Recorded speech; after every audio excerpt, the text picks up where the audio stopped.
Hello, today I'm going to be reading Superman, A Giant Attack. Ding! A golden elevator door opened to the top floor of the LexCorp tower. Lex Luthor stepped out. A nervous scientist greeted him. Is everything okay? Lex asked, a former Star Labs employee. The scientist nodded and pointed towards a large glass display case. High-tech gadgets glowed inside. Each device had one purpose: to destroy Superman. Lex removed a device from the case. A Phantom Zone projector, sir, said the scientist. We built one at Star Labs. Yours is better and more expensive. Lex grabbed the scientist. I'd better get what I paid for, said the businessman. Then he turned on the device. Bam!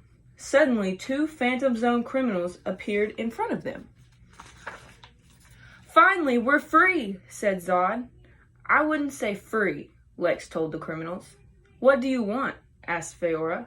Superman, he growled. Gladly, replied the evil duo. Excellent, said Lex, grabbing a rocket launcher from the case. Then meet me on the roof. Now what? Asked Feora. Lex pointed to the rocket launcher towards the clear blue sky above. We start with a bang, he said, pulling the trigger. Kaboom! A silver missile streaked toward a nearby building. Without delay, a big blue and red figure appeared beside it. Superman.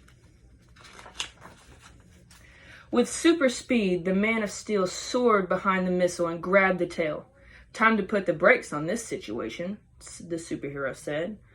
Blam! A missile suddenly exploded in a blast of red light. The superhero fell from the sky, crashing through the thick concrete sidewalk below. What on earth is that weapon? Feora asked Lex. You won't find this weapon on Earth, he replied.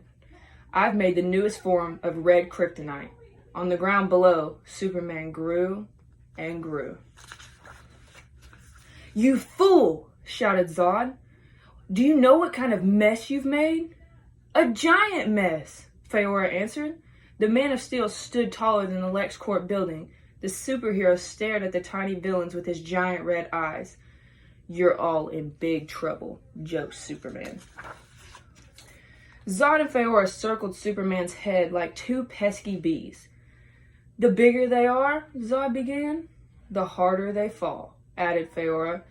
The hero raised his huge palm. Bug off, Superman shouted. Thwop! He swatted the villains into midair, sending them crashing into nearby buildings.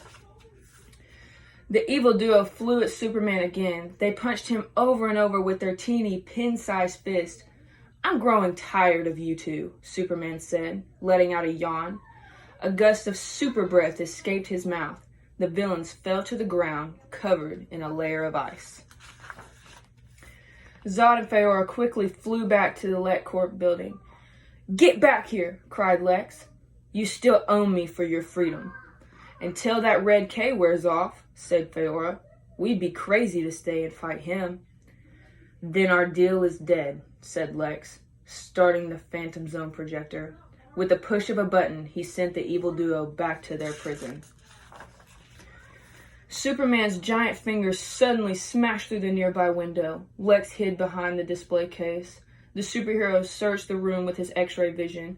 He quickly spotted his enemy. The Man of Steel blasted the case with his heat vision. In an instant, Lex gadgets melted into a red-hot puddle on the floor. What have you done? Lex asked the scientist standing nearby. What you wanted, sir, he replied. How long will this last? Said Lex. If my red K formula was correct, answered the scientist, 2 days. The giant Superman grabbed Lex and the scientist. If we last that long, Lex added. Superman pulled the men into air. Star Labs secrets are safe again, he said, smiling. Suddenly, the hero began shrinking. Lex and the scientist dropped to the rooftop. Superman returned to normal size. The giant mess is all your fault, Lex shouted at the scientist as a policeman led them away. Don't worry, said the superhero. You'll both pay for this mistake. The end.